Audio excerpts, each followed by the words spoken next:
Alhamdulillah ala ni'amihi al-zahirahu wal batinah qadiman wa hadithan asyhadu an la ilaha illallah wahdahu la syarikalah wa asyhadu anna Muhammadan abduhu wa rasuluh alladzi la nabiyya ba'da amma ba'du. Hadirin ikhwatu iman rahimakumullah. Pada pembahasan yang telah lalu kita sudah membahas bahwasannya di antara cara Allah Subhanahu wa ta'ala menerangkan kemahakuasaannya tiada lain adalah dengan ada makhluk ciptaannya. Maka ayat kauniyah yang begitu luar biasa megah, yang begitu luar biasa hebat, maka tentu ada yang lebih hebat lagi. Siapa? Yaitu pencipta mereka semua. Adanya langit, adanya bumi, adanya bintang-bintang, ini merupakan tanda di antara tanda-tanda kekuasaan Allah. Diharapkan manusia ketika memperhatikan itu semua, membuka jalan keinsafan dirinya, bahwasanya Allah lah Tuhan yang maha kuasa, Allah lah Tuhan yang maha gagah menciptakan itu semua. Bintang-bintang di langit begitu teratur luar biasa, sampai-sampai jarak matahari ke bumi pun sudah ditentukan. Agar apa? Agar bumi ini bisa hidup, agar makhluk yang ada di bumi ini bisa sejahtera dengan adanya matahari tersebut.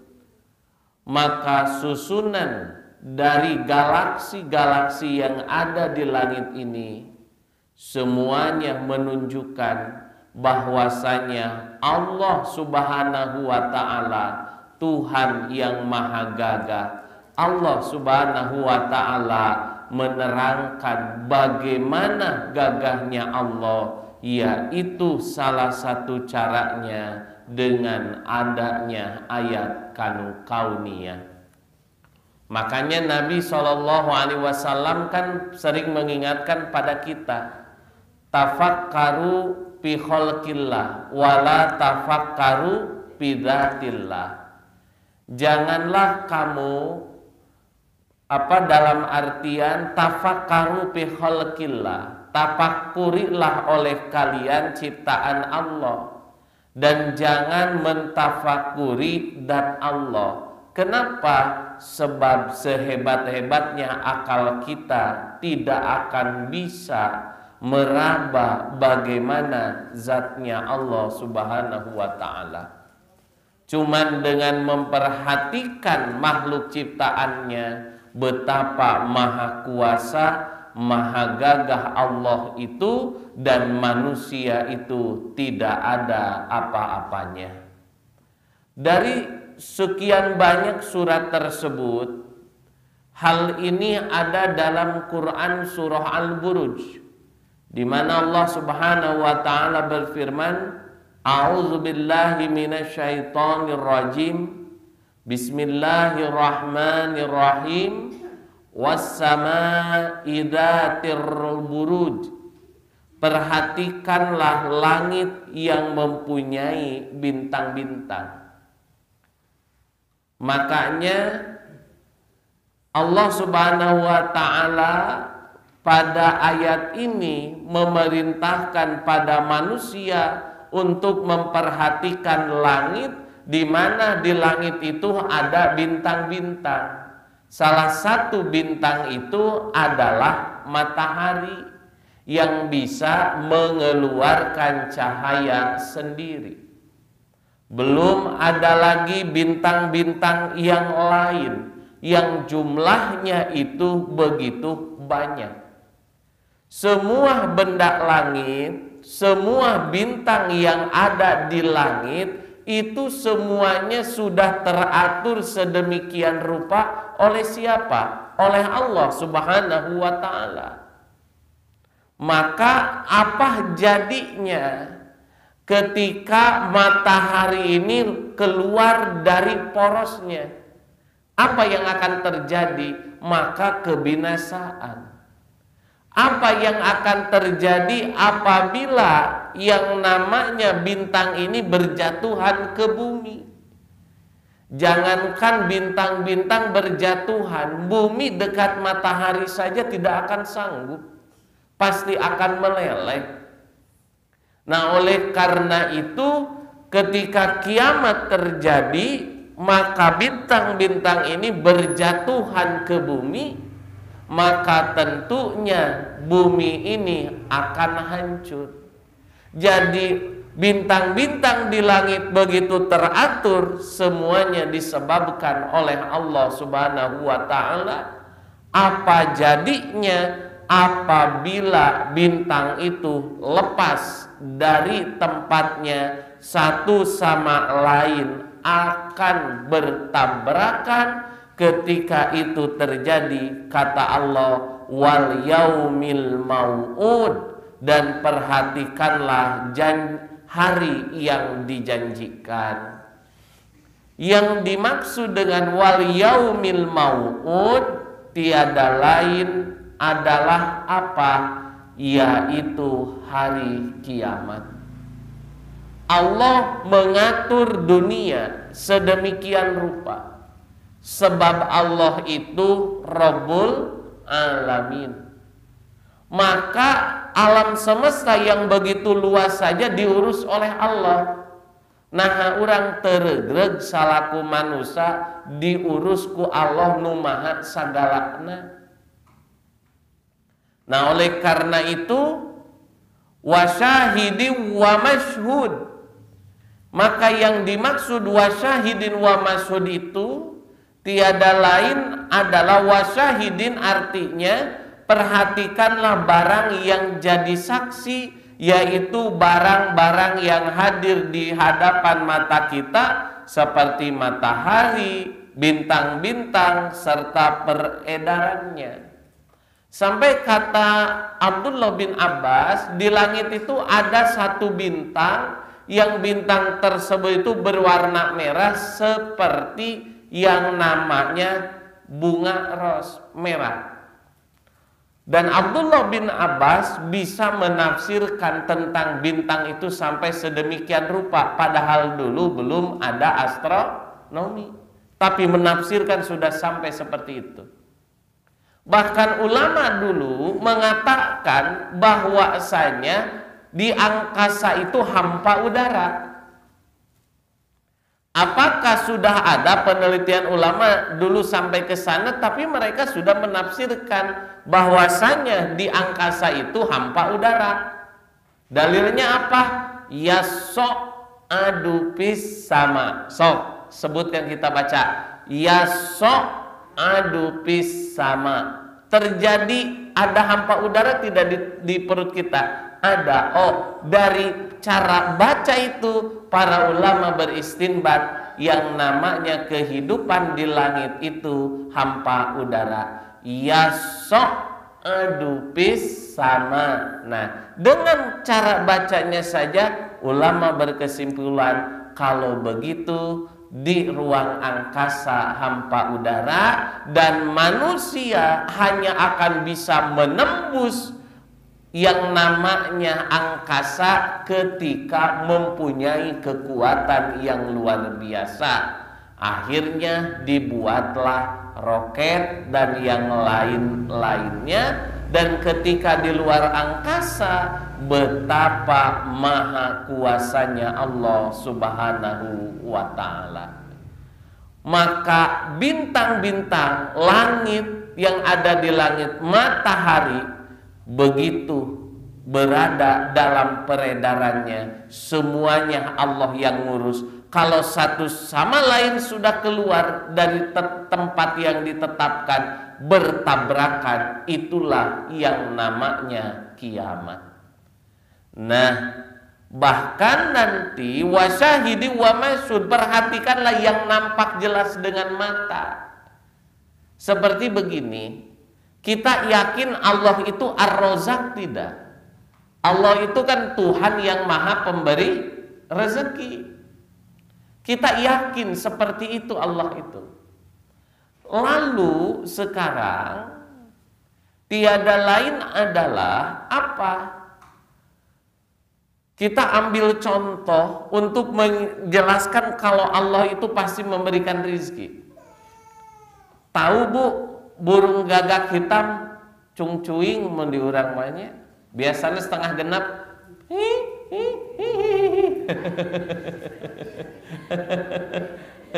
Tak biasana tak olah uncuing cenah, berarti aya anu mautnya henteu. Ah cantang tuh cenah aya manuk uncuing, aya nu maot. Di Majalaya aya nu ternak manuk uncuing teu maot-maot ayeuna. Ari ieu mengandung bumbu tuh di Majalaya mah aya nu nernakeun. Nah, deui ka ayeuna mah hirup keneh can maot. Manuk gagak itu, Bu, terjadi keistimewaan. Di mana burung gagak itu ketika lahir kulitnya putih, bulunya itu putih, maka induk dari anak gagak itu tidak mau mengurus. Pertanyaannya, nah betul mau ngurus? Ada beda cenah. Saya mah hideung, nah hari budak bodas. Nah, maka ternyata bagaimana? Akhirnya Allah Subhanahu wa ta'ala menakdirkan burung gagak itu mengeluarkan bau yang menyengat. Aya laleur kadinya capluk ku eta teh. Terus ketika dia buang kotoran, maka duduk di sana dan dari kotoran itu ada belatung. Akhirnya anak gagak itu makan dan perlahan bulunya itu menjadi hitam. Baru setelah itu induknya mau mengurus. Ini menunjukkan bahwasanya Allah itu Ar-Razzaq.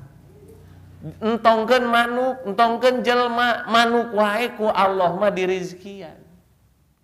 Nah, oleh karenanya sebab itulah Allah disebut dengan Rabbul Alamin. Maka perhatikanlah kejadian-kejadian yang kita saksikan dengan mata. Apakah karena bibit bagus padi itu menjadi banyak tumbuhnya? Tidak. Aya padi pare bibitna nupang mahalna hasilna saeutik. Ah cenah pusing lah eta mah naon we jenis parena mah tancepkeun ternyata nu biasa-biasa hasilna loba. Maka yang menentukan banyak sedikitnya itu bukan petani. Petani hanya tugasnya menancapkan padi tadi, mengairi, sisanya yang menumbuhkan itu semua adalah Allah Subhanahu wa ta'ala. Makanya kata Allah, wa fi anfusikum afala tubsirun, dan pada diri kalian juga ada tanda-tanda kekuasaan Allah. Apakah kamu termasuk kepada orang yang memperhatikan atau tidak? Ayeuna urang pasien pangamung di payun, sok coba mun di tukang. Kinten-kinten tiasa tuang. Terus mata teh teu di dieu, tapi tangga kaluhur meureun kudu make payung. Tapi oleh Allah sudah fi ahsani taqwim. Maka wasahidin, pada apa yang bisa kita saksikan, di sana ada tanda-tanda kekuasaan Allah Subhanahu wa ta'ala. Dan yang kedua, wa masyhud, yang disebut dengan masyhud itu adalah perhatikanlah barang yang gaib yang disaksikan oleh barang yang hadir ini, yakni perhatikan, pikirkanlah kedatangan hari kiamat yang sekarang masih gaib bagi kita, tetapi hal tersebut itu pasti akan terjadi. Sebagaimana dalam arti ketika Allah Subhanahu wa ta'ala sudah menentukan kiamat kapan itu terjadi, maka pasti akan terjadi. Maka oleh karena itu, memperhatikan itu ada yang nampak oleh mata dan ada yang gaib, harus dengan mata keimanan. Mata batin kita dilihatnya dengan iman. Seperti apa yang tidak bisa dilihat oleh mata langsung, seperti hari kiamat. Itu mah hanya akan bisa terlihat oleh keimanan kita kepada Allah. Wa syahidin wa masyhud. Berarti Allah memerintahkan seperti itu, tiada lain adalah agar senantiasa basiroh itu ada pada diri kita. Ari basiroh teh naon? Indra keenam sanes. Cenah urang teh kedah gaduh basiroh cenah mata batin. Lamun batur mah ningal di dieu teh aya tangkal buah, batur mah urang mah bisa nempo saluhureun tangkal buah teh aya nu keur cicing. Saha? Manuk. Jo kabayang teh jurig dademi sanes. Tadi urang mah kabayang basirah teh kitu, nu katingal teh cenah nyewe madrasah As-Sa'adah. Katingal teh masjid As-Sa'adah. Tah abdi mah cenah tiasa ningal nu di jero As-Sa'adah aya naon wae. Wengi-wengi keur dipoekan dikunci. Wah, geuning rame cenahnya di masjid As-Sa'adah teh. Naon? Nya rame sagala aya cenah aya jin, aya malaikat. Ari jin sok ka masjid? Setan sok ka masjid dara? Pangrajina setan mah ka masjid. Matak cenah urang mah moal ka masjid. Sieun disebut setan. Ari setan sok ka masjid, rajin setan mah ka masjid. Jadi rasa namanya tara ka masjid siga setan. Cek ieu teh justru nu sok ka masjid cenah pangrajinna setan oge sarua rajin. Nah, tapi setan itu ke masjid untuk apa? Pan untuk ngagoda jalma. Makanya kan oleh karena itu yang namanya setan menggoda manusia luar biasa. Nuker salat Allahu Akbar nepikeun ka mengkol ka mana, itu yang namanya setan.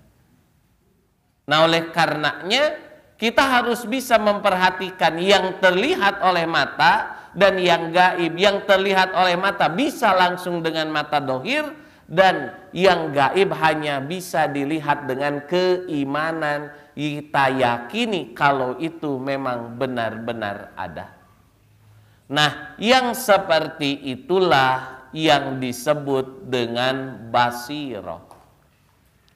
Jadi basiroh itu bukan mengetahui hal yang gaib.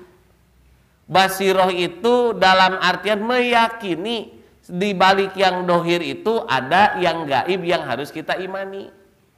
Agar Allah memberikan basiroh tentu hanya dengan ketaatan padanya.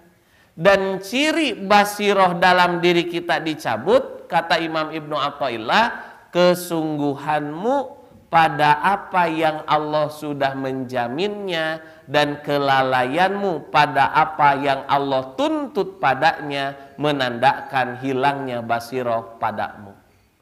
Ulangi sekali lagi. Kesungguhanmu pada apa yang sudah Allah jamin dan kelalaianmu pada apa yang Allah wajibkan kepadamu, itu adalah tanda hilangnya basiroh dalam dirimu. Contoh, megampang. Lamun ibu bapak janjian ke Jakarta bade MOU pada Melan, kauntungan bersih teseur 5 miliar bersih. Pan contoh sing gede sekalian. Dina nilai proyek 20 miliar teh tak kauntungan bersih teh 100 bagi-bagi jeung padamel teras ngetang zakat bersihna 5 miliar. Nah, tapi saur anu nekan MOU anjeunna bade angkat ka Jerman, jam 6 enjing-enjing kudu tos di Jakarta. Patarosan simkuring angkat di Bandung jam sabaraha? Janari. Jam 2 jol belenyang ka ditu. Ah cenah ayeuna naon mending nungguan we cenah di ditu. Belenyang jam 2 ka ditu. Nah, lantaran jam genep bade teken MOU kauntunganna 5M. Allah ngagero kauntunganna surga. Allahu Akbar, Allahu Akbar, Alhamdulillah. Ya Allah, teu karaos geus lohor deui. Salat henteu. Henteu. Nah, di bibitaku 5 miliar ini jam 2 Janari on time. Tapi nalika ku Allah ka dieu ka surga, ka dieu ieu pi surgaeun. Allahu Akbar, Allahu Akbar. Ya Allah, tos teu karaos geus asar deui. Betah di dunia teh salat henteu. Engke we jam 5 reka maghribnakeun salatna teh. Inilah yang dikhawatirkan. Hilangnya basirah pada diri kita. Kesungguhanmu pada apa yang sudah dijamin Allah serta kelalaianmu pada apa yang Allah wajibkan, itu pertanda hilangnya basirah dalam dirimu. Betapa banyak orang maksiat, tapi kenapa Allah tidak menyiksa? Kata siapa tidak disiksa? Disiksa. Cuman masalahnya siksaan Allah yang dohir terkadang kelihatan, tapi siksaan Allah yang sir, yang ini yang kita sulit melihatnya. Bukankah kita tahu baca Quran itu utama, pahalanya luar biasa? Tapi kenapa masih hari-hari kita ini kosong dari bacaan Al-Quran? Bukankah itu merupakan satu siksaan ketika Allah haramkan Quran pada diri kita? Sudah berapa banyak malam berganti menjadi siang, tapi malam-malam tersebut kosong dari sholat malam. Bukankah itu siksaan yang nyata? Nah, oleh karena itulah, makanya wasyahidi wa mashhud. Perhatikan tanda kekuasaan Allah pada apa yang bisa dijangkau oleh mata kita, wa mashhud, dan apa yang tidak bisa dijangkau hanya dengan keimanan. Terus kata Allah Subhanahu wa ta'ala menegaskan agar manusia ini dalam artian percaya datangnya hari kiamat. Kan ada orang berkata, lamunnya kiamat terjadi sok cenah ayeuna urang hayang apal. Pan aya jalmi nu model kitu. Heug atuh saacan ku saya didatangkeun poe kiamat, saya rek nanya, ari udara aya datangkeun heula udara, cik kumaha udara teh bentukna. Mun bentukna geus bisa katerangkeun ku didinya, warnana kumaha, ku saya kare kiamat bakal didatangkeun. Jawab, nyomol bisa atuh. Ente mah ngadatangkeun wae angin teu bisa, komo ngadatangkeun kiamat. Angin saja yang ada tapi tidak terlihat percaya. Maknya ieu kiamat teu dipercayai. Cenah kan urang mah paling oge engke ka Allah cenah golepak maot teh dikubur, terus di ruang dinu taneuh paling oge engke nya tinggal tulang belulang, moal dibangkitkeun ceuk saha? Dibangkitkeun ku Allah. Teu percaya, heug teu percaya mah sok maot heula atuh. Tapi ketika disuruh seperti itu nyomung atuh, nah bet emung. Seperti Yahudi Nasrani mengatakan nahnu abnaullah wa ahibauhu. Abi pan cenah anak Allah, abdi mah kadeudeuh Allah. Paling oge asup neraka cenah paling sapoe 2 poe, lantama sana naru illa ayyamam ma'dudat. Paling ge sababaraha poe cenah abi ka neraka mah. Cek Allah, munnya bener anjeun anak Allah jeung ahibauhu, pataman naul mautah sok atuh menta paeh ayeuna menta paeh. Kersaeun teu Yahudi? Henteu da sidik ngawadul, eta mah hanya sekedar klaim dari dia. Siga Allah teh cigana nyaah ka urang, ceuk Allah teh teuing. Dalam artian Yahudi hanya mengaku saja dia anak Allah, habib Allah, kekasih Allah, ceuk Allah dianya juga tidak taat, bagaimana mungkin Allah akan sayang kepadanya? Nah, oleh karena itu Allah menegaskan ciri orang itu tidak percaya kepada hari akhir, dia akan berbuat seenaknya. Kutila ashabul ukhdud, celakalah orang-orang yang membuat parit. Tah nusok hajeun galeng cilaka. Parit-parit. Dalam artian bagaimana? Yang dimaksud itu dulu banyak orang-orang kafir, dia itu menyiksa umat Islam dilebatkan karena parit. Jadi ngada masih gas solokan deui tah. Dieusian ku naon? Dieusian ku kayu bakar, tos seuneuna ngaageung dialung-alungkeun umat Islam teh kadinya. Sehingga kajantenan umat Islam dibunuh, dibabat luar biasa oleh orang Kristen di Spanyol. Dugika di Sepila teh aya hiji gambar, aya hiji patung anak sapi agung. Tah nyiksa umat Islam teh diabuskeun kana patung eta. Terus dina beuteung sapi eta teh disimpen seuneu, jadi ngabakar kayu bakar, jalmana diasupkeun kana besi nu menyerupai sapi tadi, dibeulem dihandapna ku seuneu, dugikeun ka lamun eta si umat Islam teh ngajarok keluar sora siga sapi. Dan itu jadi tontonan di sana. Dulu itu bukan caranya seperti itu, tapi orang Islamna dimasukkan ke dalam parit, dibakar hidup-hidup. Bari eta jalma anu naon anu ngadurukna teh annaridatil waqud idhum alaiha qu'ud. Eta jalma nu ngadurukna teh bari nempo, kalem we, bari seserian, menyiksa umat Islam, menyiksa manusia itu, dia seolah-olah tidak punya salah apa-apa. Jadi semakin orang Islam berteriak, maka semakin dia itu keprok, mengeluarkan suara-suara seperti sapi. Maka orang seperti itu, kata Allah, tunggu pembalasan dari Allah. Dalam artian pada surat-surat yang sebelumnya, pamahilil kafirina amhilhum ruwaida. Tunggu saja balasan bagi orang kafir, beri waktu sebentar saja, maka oleh Allah Subhanahu wa ta'ala akan dibalas semua tingkah laku manusia yang seperti itu. Wahum ala ma yaf'aluna bil mu'minina syuhud. Dan mereka menjadi saksi atas perbuatan mereka sendiri kepada orang-orang mukmin.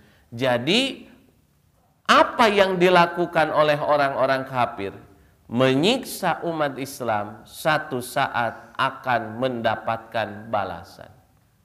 Jangankan orang kafir, kalau ada orang Islam jadi pemimpin lalu menyulitkan rakyatnya, oleh Nabi didoakan semoga dia mendapatkan kesulitan.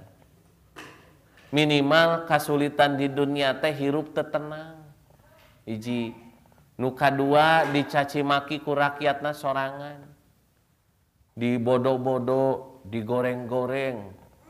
Keur mah goreng patut bodoh deui cenah. Dalam artian habis kehormatannya itu di tangan rakyatnya sendiri.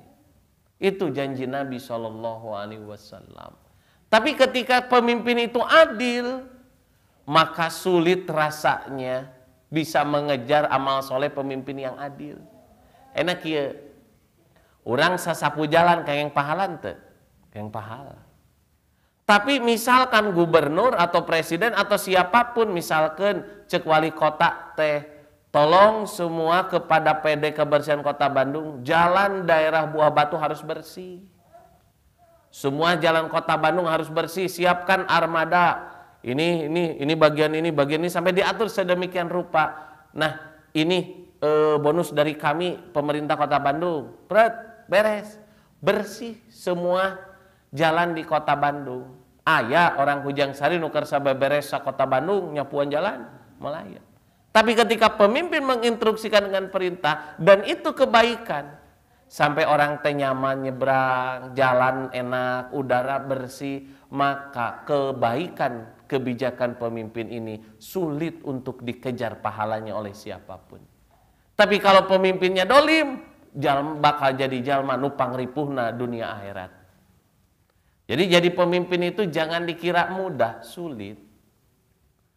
Makanya dalam artian kumaha atuh, maka kata Nabi SAW, kalau kamu diamanahi, maka terimalah, maka Allah yang akan membantunya. Itu yang dalam prinsipnya. Nah, kata Ahsan, pembelajaran dari surah Al-Buruj ayat 1-7 itu, yang pertama, hendaklah kita belajar ilmu perjalanan bintang-bintang walaupun sedikit, karena dengan mengetahui ilmu ini dapat memperhatikan dan pikirkan apa yang diperintahkan oleh Allah Subhanahu wa taala di ayat-ayat itu. Cenah diajar ilmu palak, ilmu perbintangan, sanes keur ngalamar non ramal ku kartu tarot sanes. Cik tinggal cenah panangan teh. Ah, ieu mah lahir poe Salasa. Tidak cocok kerja di air. Karena hari Selasa itu simbol api, siga nama avatar ya. Sampai ada orang yang meramal nasib orang lain karena melihat bintang. Makanya kata Nabi SAW, bintang itu diciptakan untuk 3 hal. Yang pertama itu rujuman lisyayatin, sebagai apa? Alat lempar untuk setan, iblis yang mendengarkan wahyu dari langit. Nah, ketika Nabi Muhammad diutus itu, setan tidak bisa mencuri kabar dari langit karena dilempari oleh yang namanya bintang tadi. Jadi mun kitu mah cenah meteor jatuh teh Allah maledogan setan, ceuk saha? Apal ti mana? Bintang noge bintang nu mana urang teu apal ngan kitu cenah. Yang kedua, tiada lain adalah dijadikan bintang itu yang kedua sebagai hiasan langit. Mun ayeuna wengi keur cerah, aduh wajahmu bagaikan bintang di langit cenah wis. Nah, indah. Nah, bari gogoleran di luhur kenteng, bari ngarokok, aduh. Bari ngirim WhatsApp, nuju naon aa, ieu cenah nuju luhur kenteng, cepret foto, kirim ke. Aduh, meuni indahnya cenah. Muhun cenah, aduh eta bintang meni kerlap kerlip we, anger we, moal bisa ngelekeun seuri neng mah. Ah cenah eta mah uutna naonna. Jadi bintang teh untuk hiasan langit. Tapi lamun kayak pemudi mun dipuji siga bulan kade ngahina eta teh. Wajahmu bagaikan rembulan, ngahina eta teh. Kahiji buleud, kadua korodok. Kade eta teh jol irung ngabaruhan ngagedean gitunya tah ulah dipuji henteu kade. Justru para pemudi harus lebih hati-hati pada laki-laki yang pandai merayu, berarti eta lalaki jagoan. Kahiji, nu kadua sudah berpengalaman. Tah kudu apik teh hati-hati nya. Kade tah ieu mah. Pan ayeuna mah aya lalaki bisa jago ngarayu. Ih, anjeun mah meuni teu jauh beda jeung mijon cenah. Naon cenah? Nya dengan mijon cenah semangat aku balik lagi. Begitu juga saya lihat kamu, semangat aku kembali lagi. Dibalas ku budak awewe, ih ningala a siga keripik ma icih. Nah, cenah apa di mana banget maneh lada cenah. Ah, cucunya Maiji, kok tahu cenah beungeus sia lada cenah. Nah, jadi kade eta nya bintang diciptakan itu untuk hiasan di langit, lain dipakai ngarayu. Kade pemuda ye ngarayu pemudi entong. Tong make rayu-rayu datangan ka imahna. Mun wani eta mun teu wani canak Pak Haji Anas beres.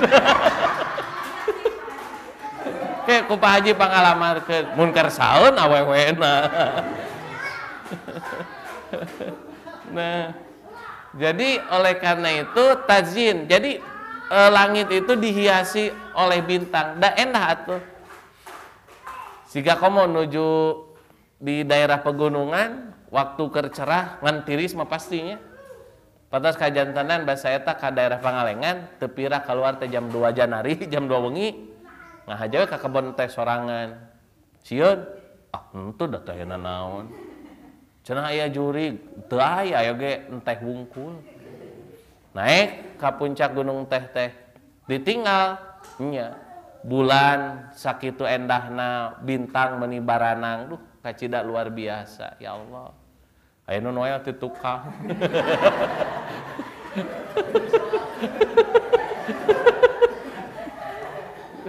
sing horeng nu noel teh ranting enteh sugade saha. Nah, indah luar biasa. Bintang itu dijadikan hiasan oleh Allah. Dan yang ketiga, fungsi dari bintang itu kata Nabi sebagai patokan bagi nelayan yang berlayar. Dan biasanya orang-orang pesisir gaduh ilmu eta, jol tiasa sok sanaos laut atas tebi tapi bisa mulang deui ka tempat asal. Pakai apa? Melihat ilmu bintang. Jadi kalau astronomi itu harus bisa. Tapi kalau astrologi eta mah pakuat pakait ejeng dukun. Oh, lahirnya bulan Januari ya. Bulan Januari itu Capricorn sana. Capricorn teh me gunung. Oh, tidak cocok menikah dengan orang yang lahir bulan Maret. Nah, itu simbol daripada jukut bakal beak disiksaan. Ya akan meren me papangijeng jukut dihakan meren. Nah, maka yang seperti itu ini jelas syirik tidak boleh. Itu mah astrologi. Kalau astrologi kaitannya dengan perdukunan. Tapi alhamdulillah Ki Joko Bodo kan tos hijrah, tobat, dinu jadi dukun jadi ustad ayeuna mah. Ngan teu sakadik oge nu tadi ustad jadi darukun ayeuna teh teu kirang gitu. Nah, oleh karenanya berarti bintang-bintang itu semua Allah yang menciptakan. Kita belajarlah sedikit agar kita bisa menjalankan perintah Allah ini wassama'idatil buruj. Perhatikan oh nya bintang. Atuh kumaha hesek keneh diajar nyalira mah angkat ka boska. Kalembang bari meser tahu. Tah. Angkat kalemang, kaboska, nanti akan ada guide yang menerangkan, oh ini bintang ini, bintang ini, bintang ini. Salah satu wujud daripada yang namanya kita tafakur ayat ini. Atau misalkan di mana Jakarta teh, namina naunya khusus anu tentang angkasa pan ayahnya di Jakarta oge, tah eta non obse non sin. Bating mam sampe sarua saya nyebatna. Nah, ada yang seperti itu Bandung biasa atuh ka mana Kalemang. Ari kuburan bos kana mah di Pangalengan di Sirek Jiarah. Ada orang kafir teu meunang didoakeun. Nu aya ge sanes ngadaroakeun eta kadon barake cerakan, belah di kuburan barake cerakan. Di Pangalengan kuburan nama. Nah, jadi seperti itu. Atau kita misalkan melihat saluran TV tertentu yang membahas tentang benda-benda langit. Di sana salah satu wujud kita tafakur kepada Allah. Kamu ayeuna tos canggihnya kantun klik we di YouTube katinggal bret kumaha perjalanan bintang-bintang. Nah, saya bintang KDI mau bintang langit nya tah terangkeun set. Nah, kita bisa sebagai wujud tafakur kepada Allah. Yang kedua kata Hasan, pelajaran yang dapat kita ambil adalah hendaklah kita menjadi contoh, hendaklah kita jadikan contoh bagaimana kekuatan iman kaum mukmin di zaman dahulu hingga tidak berubah walaupun dimasukkan ke dalam api. Jadi orang mukmin dulu teh teu epes meer. Abi mah moal ngaos dicarekan, karek ge dicarekan geus punung. Abi mah bari keluar di Islam, nah geuning kieu wae aya di Islam teh.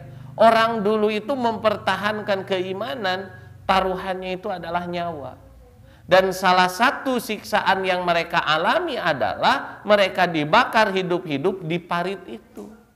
Tapi keimanan mereka tidak goyah. Makanya kata Nabi SAW, nanti akan ada kejadian, ada orang yang masuk surga karena seekor lalat, dan akan ada orang yang masuk neraka pun karena seekor lalat. Maksudnya bagaimana? Maksudnya itu dulu ada orang-orang yang kalau lewat ke kabilah itu maka harus menyediakan sembelihan, menghormat kepada patung yang ada di tempat itu. Sehingga orang lamun lewat kacadas Pangeran Peuting kudu micen rokok. Sedot heula kitukeun cenah. Nah, ame salamet tah syirik nu kitu teh. Aya rencangannya kanu motor, cadas Pangeran pareupna teh motor teh. Terus we ngarokok alungkeun tuh hurung-hurung. Pas tinggal ampere bensin beak. Nya tuh. Nah, musyrik motor teu maju.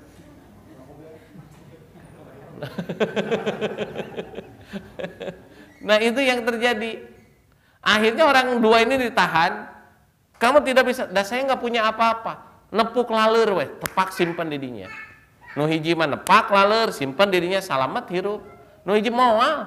Nah, musyrik ka Allah. Piraning laleur cenah.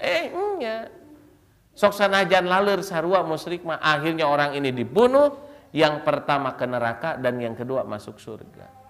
Jadi jangan sampai kita lemah iman karena satu keadaan.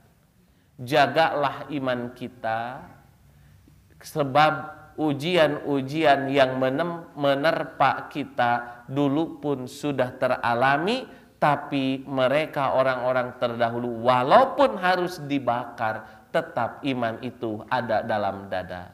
Seperti Bilal bin Abi Rabah ditindih batu, dikatakan orang gila, terus diarak keliling kampung. Siang hari tindih batu, katakan lata uza. Lalu Bilal mengatakan ahadun ahad. Akhirnya dibelilah oleh Abu Bakar As-Siddiq. Sebab iman kita adalah tiket jaminan masuk surga. Ketika iman ini hilang, rugilah kita dunia akhirat. Nah, hadirin ikhwatu iman rahimakumullah, barangkali itu saja dulu kajian kita surah Al-Buruj. Insyaallah bi'idznillah kita akan coba lanjutkan di kesempatan yang lain. Sebelum ditutup, ada yang mau ditanyakan terlebih dahulu, silahkan. Ya.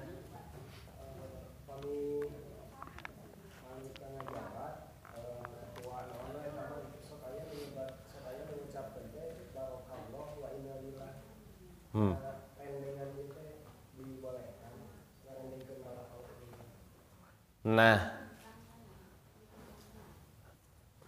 ketika ada orang diberi jabatan tertentu Allah percayakan, bagaimana dia mengatakan, tentu kita menjabat sesuatu itu justru bukan karunia, tetapi itu adalah ujian dari Allah. Makanya istirja, ungkapan inna lillah wa inna ilaihi rajiun, kami ini semuanya dari Allah dan akan kembali Allah, berarti termasuk apa yang menimpa kita ini dari Allah, semuanya akan kembali kepada Allah. Hakikatnya itu dalam rangka memohon pertolongan kepada Allah. Satu. Lalu kita misalkan barokallahnya, mudah-mudahan sing dilancarkan janten ketua PC na sareng innalillahi. Nah, bagaimana pemadanan dua doa tersebut? Baiknya dipisah saja. Innalillahi itu dikatakan oleh orang yang mendapatkannya.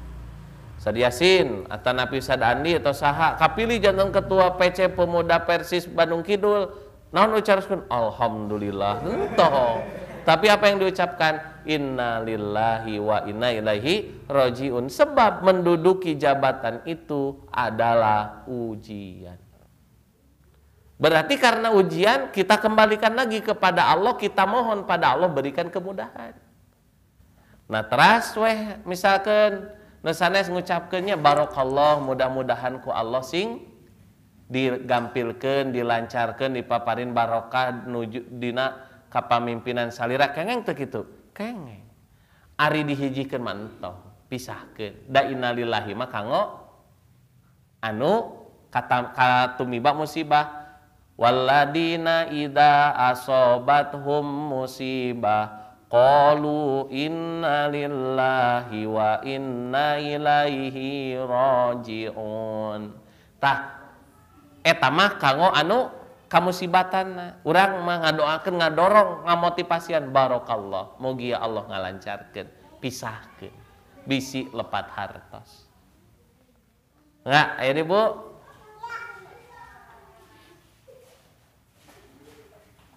Aya Neng patarosan nya kitu we nya mun aya nu jago ngarayu hati-hati. Oh gitu. Oh iya guruna. Oh iya.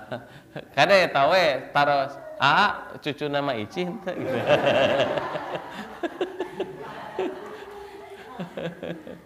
Nah, panginten paminta Ibu aya patarosan? Saya Bu, nya atuh urang cekapkeun moal dipaksa naros moal. Urang cekapkeun heula Rabbana atina fid dunya hasanah wa fil akhirati hasanah wa qina azabannar. Assalamualaikum warahmatullahi wabarakatuh.